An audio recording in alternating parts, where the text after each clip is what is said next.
Assalomu alaykum qadrli futbolsevar do'stlar, aziz futbol ishqibozlari, Real Madrid jamoasining ashaddiy muxlislari, barchangiz bilan yana bir bora Real Madrid yangiliklari kanalida ko'rishib turganimizdan bag'oyatda xursandmiz.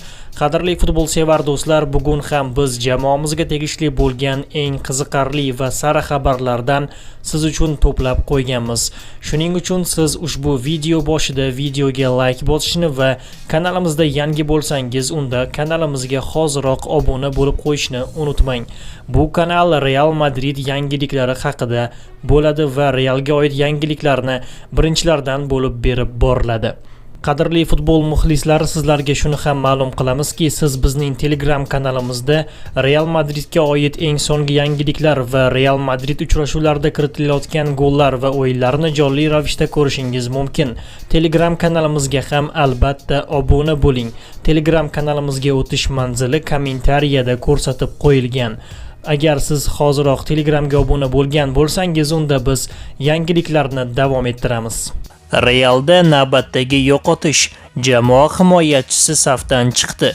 Chorshanba oqshomida Chempionlar Ligasi doirasida Manchester Cityga qarshi kechgan uy uchrashuvida himoyachi Ferlan Mendy zaxiraga olingan edi. Fransiyalik futbolchi tibbiy ko'rikdan o'tdi va Real Madrid klub rasmiy sayti orqali uning natijalarini e'lon qildi.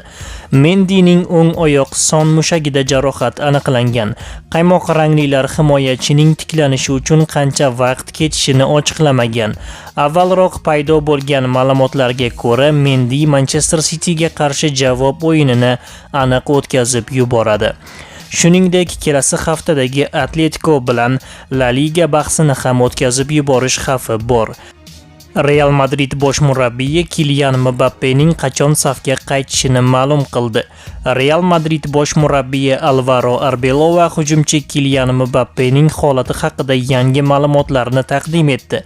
Fransiyalik futbolchi tizzasidagi muammo sababli oxirgi bir necha o'yinni o'tkazib yuborgan edi. Mbappe kundan kunga yaxshilanib bormoqda. Uning tiklanish jarayoni rejadagidek ketyapti. Biz maxsus reja ishlab chiqqanmiz.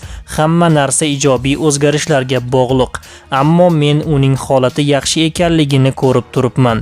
Ertaga u o'ynamaydi, lekin u Manchesterga borishdan umidvorman. Uning Manchesterga bora olishini istayman, biroq holatiga qaraymiz. Yakuniy qarorni yakshanba kuni qabul qilamiz. Umid qilamanki, u maydonga tusha oladi. Shundan so'ng Fransiya terma jamoasi bilan bog'liq vaziyatni muhokama qilamiz, dedi Arbeloa jurnalistlarga. Shanba kuni 14-mart kuni Real Ispaniya chempionati doirasida Elcheni qabul qiladi. Real Madrid yulduzi jamoadan ketadigan bo'lyapti. Fransiyalik universal yarim himoyachi Eduardo Camavinga joriy mavsum yakunlanganidan keyin Realni tark etishi mumkinligi aytilmoqda. Bu haqida insider Matteo Moretto ma'lum qildi. Uning so'zlariga ko'ra, Camavinga jamoada tegib bo'lmas futbolchi maqomiga ega emas. Angliya klublari futbolchiga qiziqish bildirmoqda. Madrid klubi hozircha aniq transfer narxini belgilamagan, ammo futbolchini 50 million yevrodan arzonga sotmasligi aniq. Joriy mavsumda Camavinga La Ligada 19 ta o'yinda ishtirok etib, 1 gol urgan.